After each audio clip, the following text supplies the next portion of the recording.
Hello learners.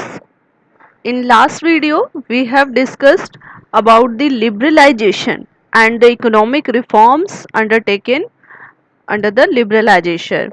Now we will discuss the second element of new economic policy, that is privatization. तो privatisation यानी निजीकरण।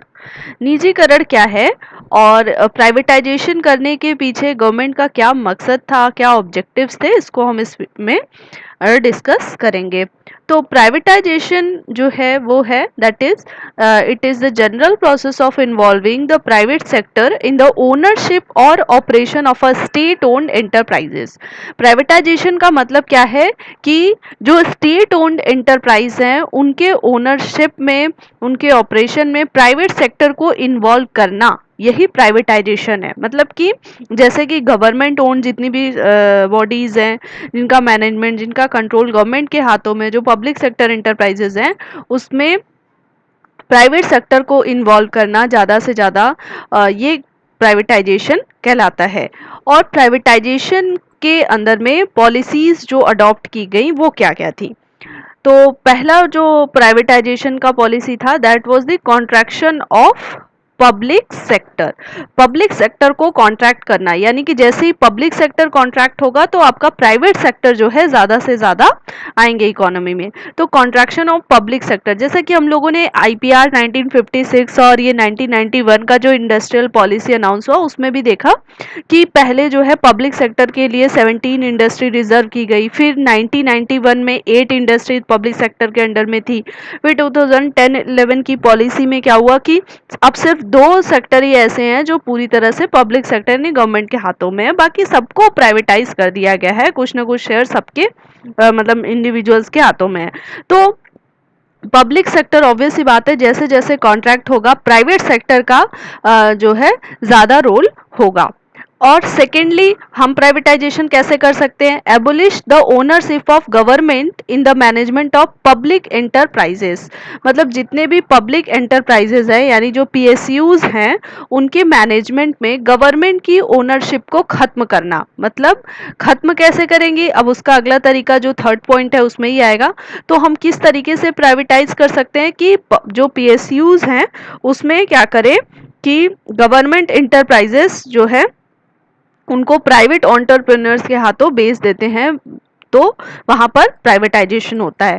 Third point is the sale of shares of public enterprises, जो मैंने अभी बात की कि पूरी तरीके से अगर गवर्नमेंट नहीं भी चाहती है तो वो क्या कर सकती है कि अपने पब्लिक पीएसयूज के कुछ शेयर्स जो है वो प्राइवेट सेक्टर को सेल कर देती है। तो इस तरीके से भी प्राइवेटाइजेशन का प्रोसेस जो है वहां पर होता है। तो प्राइवेटाइजेशन बहुत ही बड़ा स्टेप था गवर्नमेंट का, क्योंकि अब तक 1950 से लेके 1990 तक जो हम पॉलिसी अडॉप्ट करते आए थे वहां पर हमने पब्लिक सेक्टर को बहुत ज्यादा प्राइमरी रोल दिया था। मतलब private sector was there but to supplement the efforts of the government, but to supplement the state efforts of the state. तो प्राइवेट सेक्टर इस तरीके से काम कर रहा है। अब क्या है कि 1991 के बाद सिनेरियो एकदम से चेंज हो गया। अब गवर्नमेंट सेक्टर पीछे हो गई और प्राइवेट सेक्टर आगे आ गया। आगे आ गया मतलब नाउ मतलब he is taking the initiatives to start up the business, to invent the things, in all these things।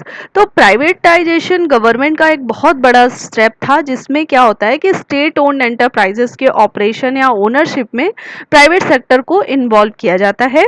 और प्राइवेटाइजेशन जो है मेनली 3 तरीके से हो सकता है कि पहले तो हम पब्लिक सेक्टर को कॉन्ट्रैक्ट कर दे, जो कि गवर्नमेंट ने अपनी इंडस्ट्रियल पॉलिसी जो भी अनाउंस की उसके तहत किया कि इंडस्ट्रीज जो रिजर्व थी पब्लिक सेक्टर के अंडर में उनको कम करते चले गए। दूसरा क्या किया कि गवर्नमेंट का जो ओनरशिप था पब्लिक पीएसयूज के मैनेजमेंट में, पीएसयूज के कंट्रोल में, ओनरशिप में, उनकी गवर्नमेंट की ओनरशिप को खत्म कर दिया। और दूसरी तरीका ये हुआ कि पब्लिक इंटरप्राइजेस के जो शेयर्स थे उसको गवर्नमेंट क्या करने लगी, सेल करने लगी।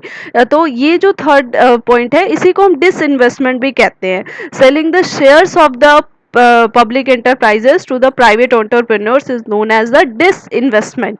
डिसइन्वेस्टमेंट विनिवेश जिसको कहा जाता है, कि इसमें क्या करती है गवर्नमेंट अपने पब्लिक जो अंडरटेकिंग्स है उनके शेयर्स को प्राइवेट सेक्टर के हाथों कुछ शेयर्स को बेच देती है, इसको डिसइन्वेस्टमेंट करते हैं। ये इन्वेस्टमेंट का जस्ट अपोजिट होता है। Now what are the objectives of privatisation.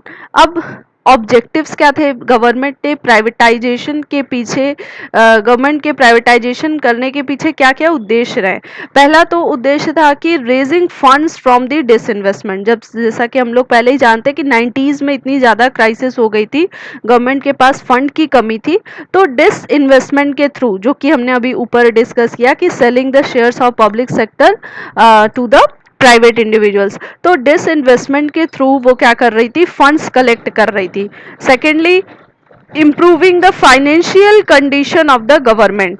Government की फाइनेंशियल कंडीशन को सुधारना, मतलब जो भी पैसे उसको डिसइन्वेस्टमेंट से मिल रहे हैं, प्राइवेट सेक्टर को इन्वॉल्व कर लेने से जो भी गवर्नमेंट को अर्निंग हो रही है, तो उससे क्या होगी कि गवर्नमेंट की फाइनेंशियल कंडीशन कुछ सुधरेगी। तो ऐसा उनका मतलब ऑब्जेक्टिव रहा। Next, bringing healthy competition with in an economy, और इकोनॉमी में एक हेल्दी कंपटीशन ले आना। प्राइवेटाइजेशन होने से क्या होगा कि every individual will be entering into the market, and not only the domestic market but they are entering into the world market. तो वर्ल्ड मार्केट में जब आपके बहुत सारे प्राइवेट इंडिविजुअल्स कॉम्पिटिट करेंगे, तो वहां पर एफिशिएंसी बढ़ने के चांसेस भी बढ़ जाएंगे। तो इकोनॉमी में एक अच्छा कंपटीशन लाना, ये भी प्राइवेटाइजेशन का एक मकसद था। नेक्स्ट है making way for FDI. FDI that is foreign direct investment. तो फॉरेन डायरेक्ट इन्वेस्टमेंट के लिए एक सीधा सीधा प्लेटफॉर्म तैयार किया गवर्नमेंट ने प्राइवेटाइजेशन के थ्रू, कि भाई प्राइवेट सेक्टर अब एंटर कर सकता है मार्केट में, and they can take the initiative, they can start up the production, they can start up the business. So FDI जो कि फॉरेन डायरेक्ट इन्वेस्टमेंट, जो फॉरेनर्स होते हैं, जो भी जब फॉरेन का कोई बंदा हमारे यहाँ इन्वेस्ट करता है उसको ही फॉरेन डायरेक्ट इन्वेस्टमेंट कहते हैं। चाहे वो शेयर्स के फॉर्म में इन्वेस्ट करता है, चाहे वो मतलब कंपनीज टेक ओवर करे, कोई परचेजिंग के फॉर्म में, लैंड बिल्डिंग या प्लांट मशीनरी खरीदने के फॉर्म में इन्वेस्ट करे, कोई बिजनेस स्टार्ट करे, तो इसको फॉरेन डायरेक्ट इन्वेस्टमेंट हो जाता है। तो प्राइवेटाइजेशन ने क्या किया कि एफडीआई के लिए एक रास्ता जो है वो तैयार किया। तो this were the objectives of the privatisation. Thank you.